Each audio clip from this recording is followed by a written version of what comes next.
ঈদে কি বাড়ি আসবি না? বাড়ি আসবো কিনা বলতে পারছি না বাবা। তোমার অ্যাকাউন্টে টাকা পাঠিয়ে দিয়েছি। বাবা, আমার প্রমোশন হয়েছে, স্যালারিও বেড়েছে, পুরো 1 লাখ। আলহামদুলিল্লাহ। বাবা একটু লাইনে থাকো। বাবা, তুমি তো বলেছিলে পিতৃদিন কখনো শোধ হয় না। তুমি 26 বছরে আমার পিছনে যত টাকা খরচ করেছো, তুমি কি জানো আগামী 5 বছরে সেই টাকা তোমায় ফিরিয়ে দিতে পারবো?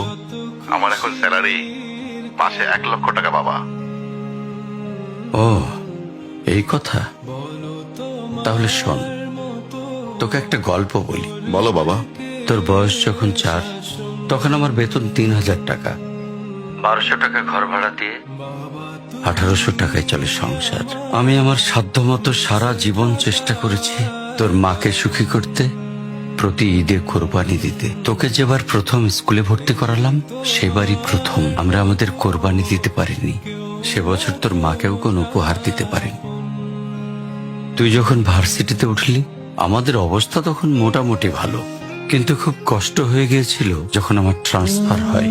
রোজ রোজ বাসে চড়ে, পায়ে হেঁটে, ঘামে ভিজে খুব দুর্বিষহ লাগছিল।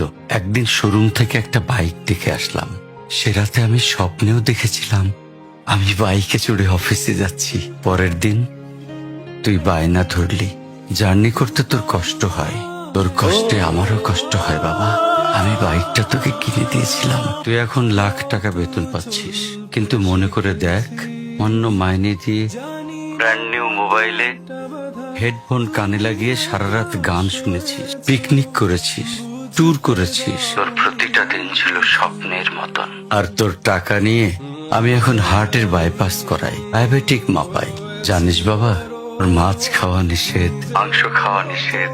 কি করে এত টাকা খরচ করি বল?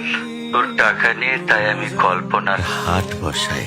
আমি বাইক চালিয়ে সারা শহর ঘুরে বেড়াই, বন্ধুদের নিয়ে সিনেমা দেখতে যাই। তোর মার হাত ধরে চাঁদনি পশরে সেন্ট মার্টিনের বালুচরে হেঁটে বেড়াই।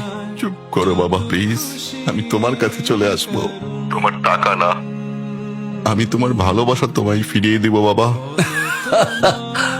বোকা ছেলে, বাবাদের ভালোবাসা কখনো ফিরিয়ে দেয়া যায় না। ছোট্ট শিশুর মলমূত্র মোছা যায়, আর বুড়োদের ঘরেও ঢোকা যায় না। ওকে একটা প্রশ্ন করি বাবা। ধর তুই, আমি আর তোর খোকা তিনজন এক নৌকায় বসে আছি।